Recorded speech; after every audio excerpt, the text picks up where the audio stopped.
Hello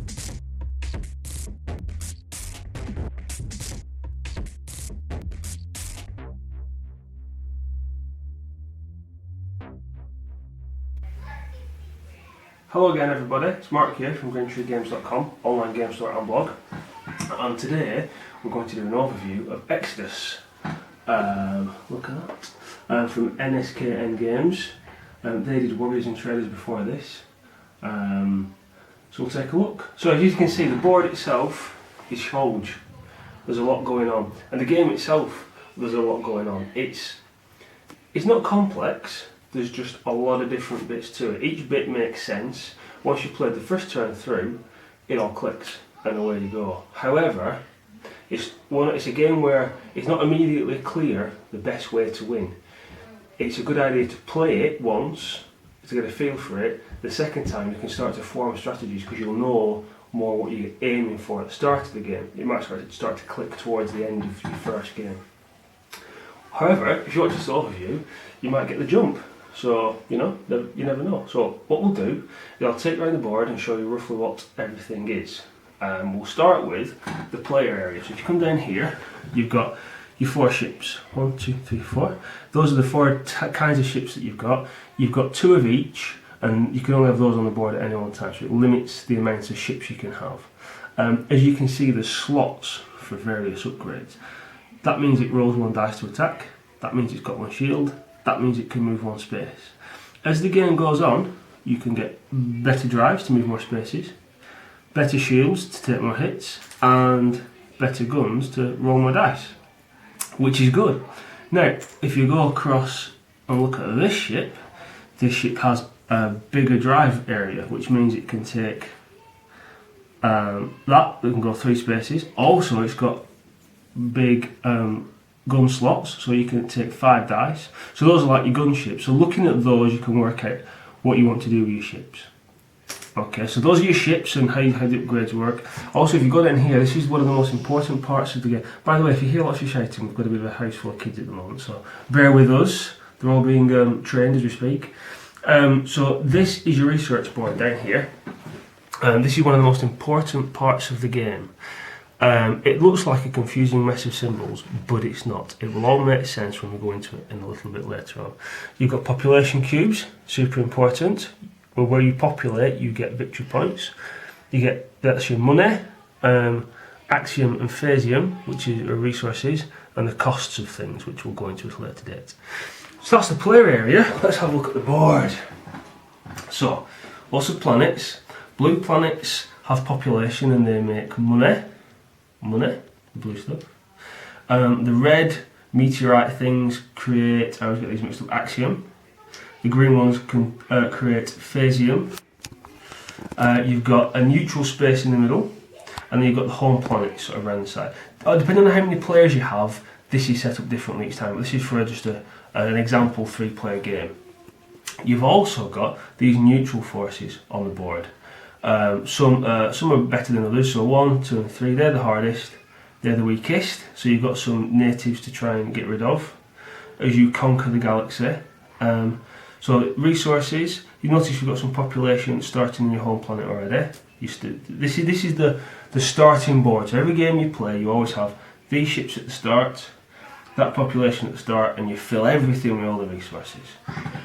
Okay, so what I want to do is, I'm now going to take you through a turn, an example turn, okay? And as I'm saying things, it might not make a great deal of sense, but at the end of it, it should all start to click.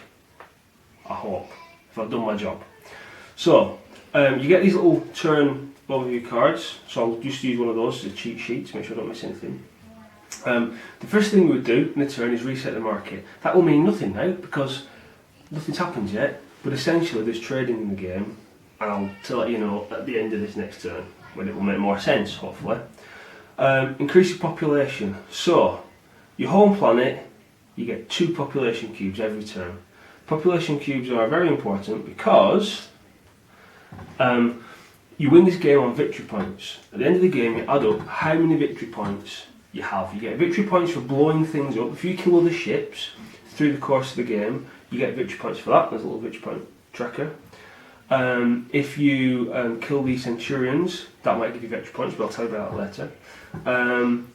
Also, for every planet at the end that you have the most population on, that gives you victory points. So obviously it's important to get your population out there.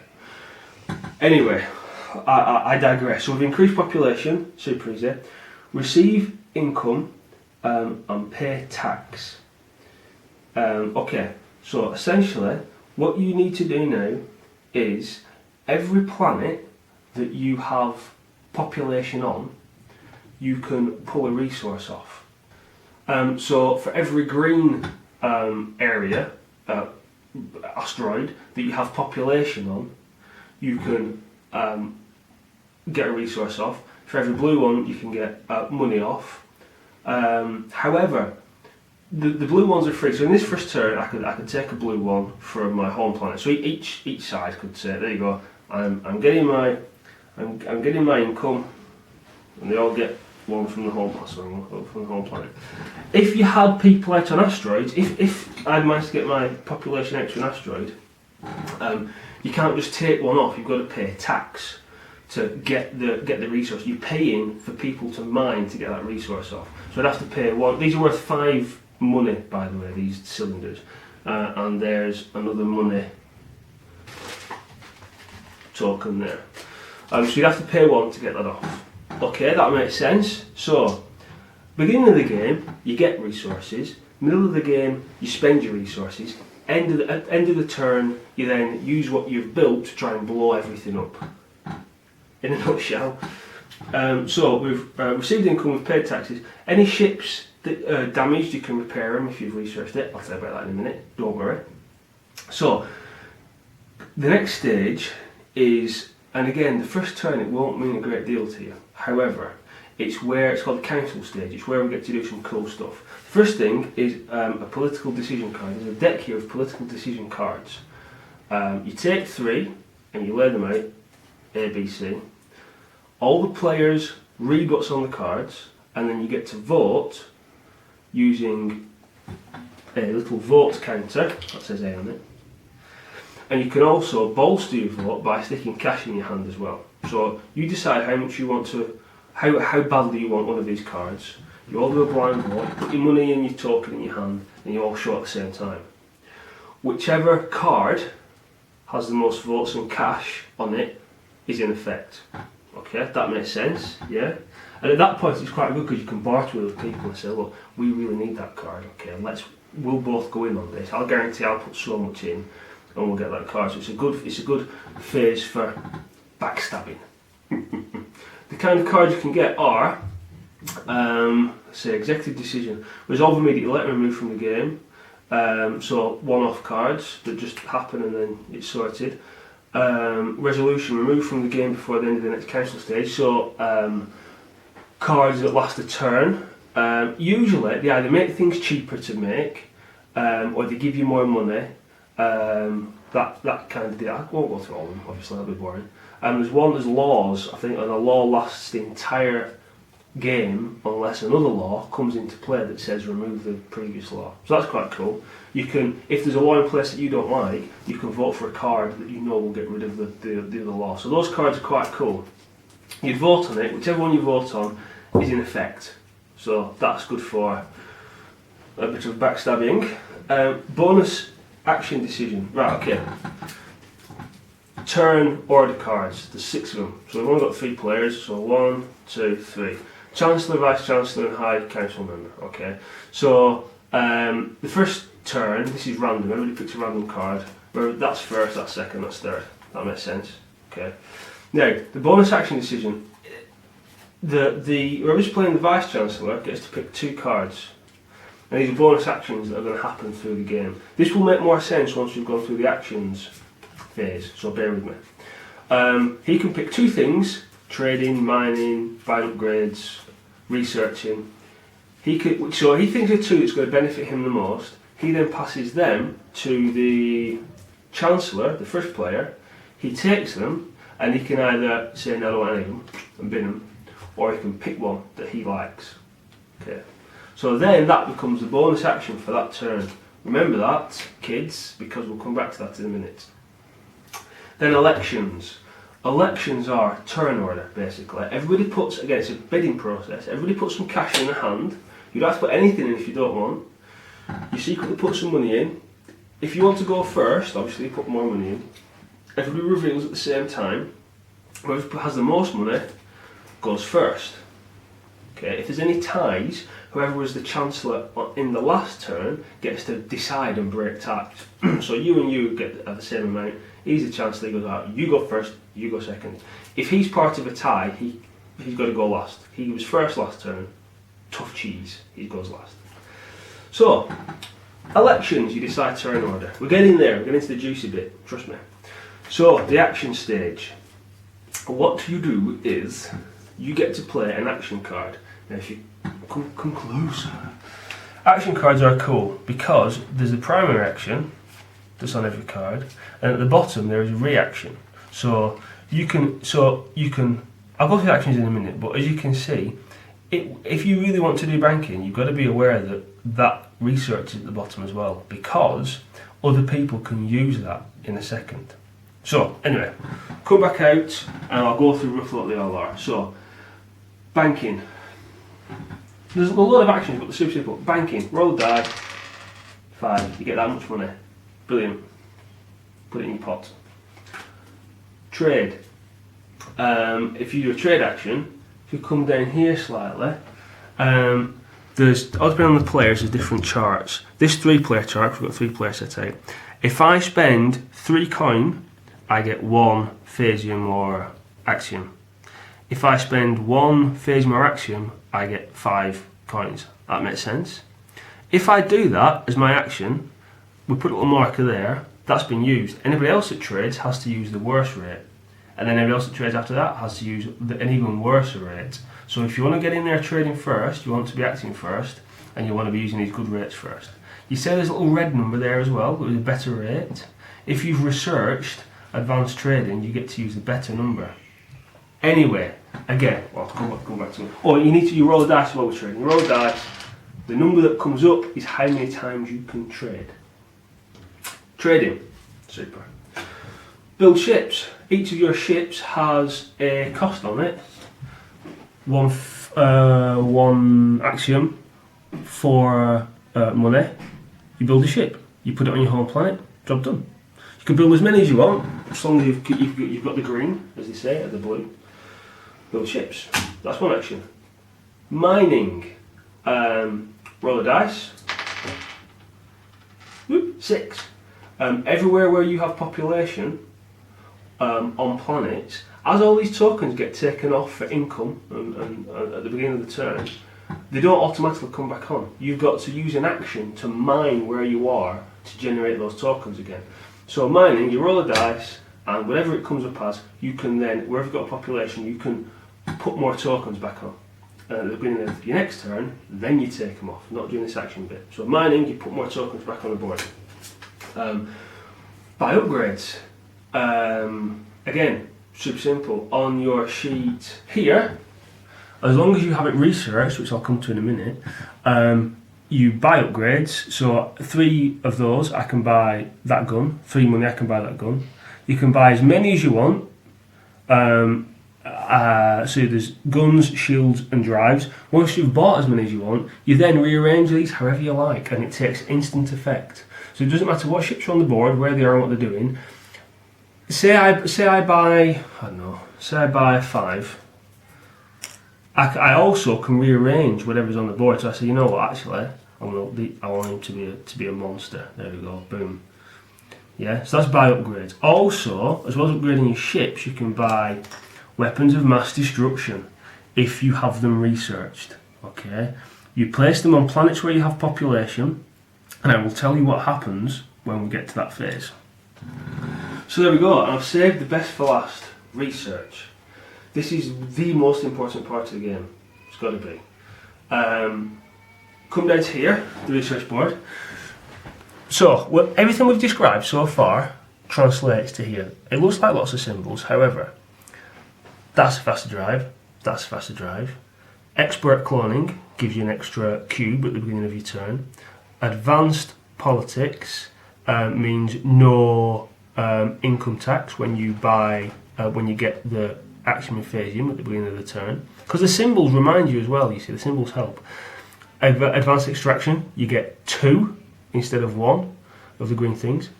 Better gun. Basic repairs, if you have basic repairs, you can repair your ships at the beginning of the turn. Remember I said that? Yeah, so if that's important. I don't want to go through all of them, but they're all so good, to be honest. They're all really cool. Shields, cloaking, you can move through enemy squares unnoticed. Advanced banking, you roll 2 dice to get money. What's another good one? Advanced mining, you roll 2 dice to mine. Advanced trading, you use the better trading numbers. And the weapons of mass destruction there. So that's roughly what it is. It's all good stuff. You're gonna, whenever you look at this, you're gonna think, I want all of those all at the same time. To buy it, to do the research, all you do is you take one of your cubes, which from your population stack, you place it where you want to research.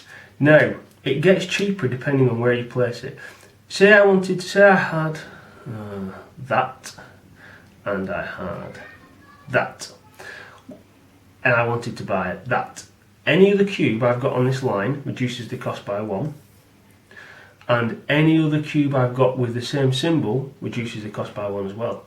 So actually, instead of it being 11, it'd be 10 because of what a purple one, 9 because that's got the same symbol, and this basic research has got all the symbols and makes everything cheaper. So that's 8. So to make that would actually be 8. So the more you research, the cheaper everything gets because you're getting more symbols and more cubes in lines.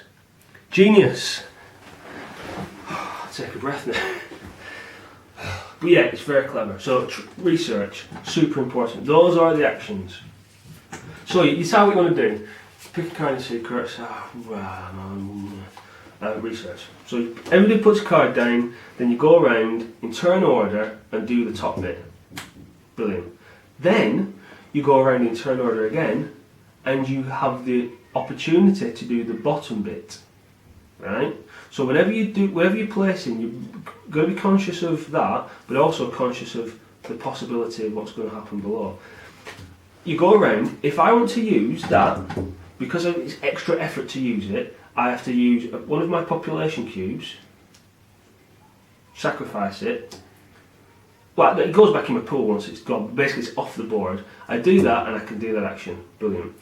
But you also, when it's your turn, if somebody else has got a card out, you can use somebody else's secondary action, but you have to use 2 cubes. More off the board, but if I really need it, let's say I really need cash, I've made the wrong decision, we've gone round, I really need cash, he can give me cash, but I've got to spend 2 to get it. Again, very good mechanic, very cool. You do that twice, so you place a card, first action, then a reaction, then you do it again, place a card, first action, reaction. Some people get a third action card depending on if they've researched it. I can't remember exactly which one it is off the top of my head, but one of the research paths gives you another action as well. Then at the end of all of that, if you remember, we had the bonus action card at the beginning that was selected by the Chancellor. Everybody gets to do that as well. So, didn't make sense at the beginning, but now think about it. Future turns, you're gonna, depending on what you want to do, you may really need to build ships. So this is important for you at the beginning of the turn. So, play a bonus action. Done. So say you've done all your actions. You've researched. You've built more ships. You've put more resources on the board. Now comes the good bit. Firing weapons of mass destruction. It's super cool. So, say in previous turns you've researched weapons of mass destruction, you've put your things down, and then you've built upgrades and you've built your weapons of mass destruction. They go on planets where you have population. There are 3 types. I can't remember the exact names of them, unfortunately. See if I can quickly find them. Hypersonic Rockets. They destroy resources on a tile. So say I'm here, and I built a rocket there, so I can fire from there and destroy resources on other planets. There are also, what they called? Graviton rockets, of course I forget that. They destroy entire planets and everything on them. They are cool. and then there are the ones that destroy people, which are biochemical rockets. So in this turn, anybody that has built weapons of mass destruction gets to fire them. So you count the distance to the planet that you want to blow up. So 1, 2 in this case, because we've got population there with this graviton rocket. So 1, 2. So you roll a dice, and you've got to get over the distance to score a hit. Now, different rockets roll different amounts of dice. So hypersonic 5 for hypersonic rockets, 3 for biochemical rockets, and 2 for graviton. Okay, so essentially, so if I'm doing 5 for hypersonic rockets, and they do the resources. So say I wanted to destroy these resources, or those resources, and say that was the correct one. 1, 2. So 3 or more. So each dice is 3 or more. Just trust everything. So that means I could destroy 4 resources. Yeah, that makes sense. Gone. Say I was to use my graviton rocket, it only rolls 2 dice, and that's probably a good thing, and this is why. Because if I hit with a graviton rocket, I'm smashing everything I've hit. Yeah. The entire tile, apart from what's in space, is wiped out. So that's weapons of mass destruction. They are super powerful, and they only appear later on in the game, and that's when you start the negotiating. That's when you start saying, well, don't blow me up, and I will blow you up, and we'll go blow you up instead. So that's that phase. And then the Conquest Phase. Now this is where you actually get people onto ships, move them out, start getting them landing, and getting the victory points. Okay, so super simple. Everybody places tokens. Now at the beginning it won't matter too much because you can only move 1 space, and you're all quite distant anyway. But as it goes further on, it's more important where you're manoeuvring. You all place. Can you see that chip? It's got numbers on. Okay, those numbers tally with numbers on the board because of the directions. So say this ship, I wanted it to go forward. This is a bit of a problem, to be honest, trying to find the right one sometimes. Maybe should sort them out a bit better. 1. If I put a 1 there, if it had more than a drive that could go more than 1 square, you put a pile, and then you flip them, and as you flip them, you then move them in that direction. The reason why you do that is because everybody sort of does it at the same time. But then in turn order, you move your ships based on whatever you've put down previously. So 1. So you commit first, and then you move. So 1, he would go 1. Now, when you're all on top of each other, it matters. It matters a lot as to how that pans out and as to who goes first. So anyway, actually no, I'll tell you, before you move, you mount your population. So anybody that's on the same planet as you can put in your ship. Some ships can hold more than others. These can hold 3. Another ship can hold 1, and the other 2 can't hold any. So it's quite important to make sure you've got the right ships for the right job. So I could put 2 on there, and then I could move them. So we all move at the same time. And then, if you land in the same space as another ship, you have to fight them before you can actually deploy the population where you want it to go. Now, fighting is a bit brutal. It keeps going until the other person is dead. That's it, pretty much. So, say for example, he was here, we move at the end of all the moving, after all the tiles have been flipped. We'd landed there. We landed there. The conflict would be he would roll the dice that he has. So obviously, if we'd had loads of upgrades, we'd have loads of dice. But for now, we don't. So let's say we've had some upgrades and we've got 2 dice. And let's say my guy, the yellow guy, he's had some upgrades and he's got 3 dice. It's simultaneous. You roll the dice, and the effects happen at the same time. And you need 5s or 6s to hit. So that's a hit. No hits. So I've got 1 hit on this guy. Now, if you come down to here, and you see the little shield icon, that shield means I can withstand 1 hit before I die. So I would then put a little hit marker on this guy if he had been hit, but he wasn't, so ignore me. This guy, if he hasn't got any shields, he would now be dead. So obviously, the more shields you have, the better shields you have, and the more hits you can take. Okay, so obviously it's important to have shields. Also, say I had more than one guy there, the attacker distributes the damage. So the attacker can decide to just whittle one thing down until it's dead and then work on the next one. That's combat in a nutshell. It's quite quick. You just roll the dice, apply the damage, you keep going until one person's dead. Pretty good. If you've landed on a space with a resistance token, you pull a card. You pull the card depending on what number it is. So obviously the bigger the number, the harder the person. And what you do is you fight the ships with that stat, so roll 2 damage and it's got 1 shield. And if you win, you either get to immediately have that, so that would immediately research that for you, which is good. Or you can keep it to one side and have it as a victory point. And as we go up the cards, the harder, but the better rewards. So the third one, much harder, but better rewards. So you need to be careful where you go. You don't just want to just fly in there and outnumber yourself. So again, and they have to die before anything else can happen on that hex. Now, once you've done all of that, if you're still alive and if you're still above a planet with population, you can deploy the population onto the planet at the end of the turn. That's good, because if you've got population there, you get victory points.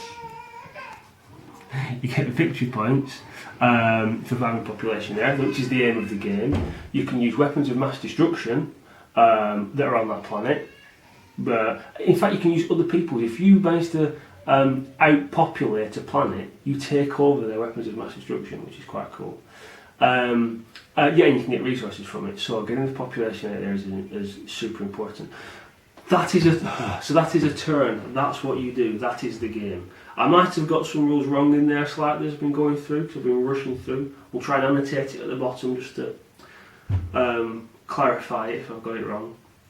But as you can see, it's a bit epic. There's a million things you can do at any one time.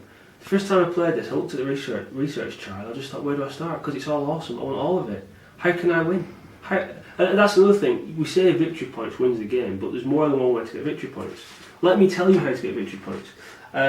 So each player gets 1 victory point for every hex where he has at least 1 ship. So spreading your ships out is a good thing. A player who has a ship in the High Council gets victory points, so you want to try and get there at the end of the game.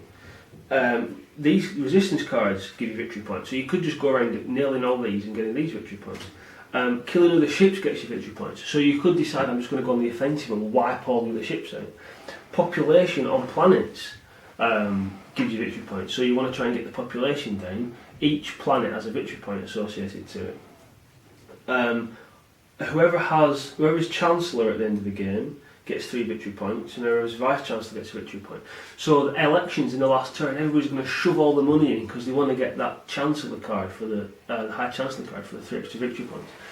So that's the thing. The rules are relatively straightforward. All the different elements are straightforward, but the way they all come together and the amount of strategy and tactics that are possible is mind-boggling. And like I said, play it once, get a grip with it, play it again, and then you can really work out a strategy from day one. So there you go, that's it. I hope it's not waffled on too much for you. I hope it's been informative. We've got lots more of these overview type videos on our YouTube channel. We'll put them on our blog as well.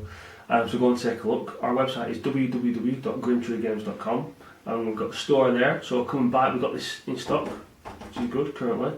Come and say hello on the forum. We're on Twitter, we're on Facebook, we're everywhere. So there we go. I hope you liked it. Until next time, bye bye.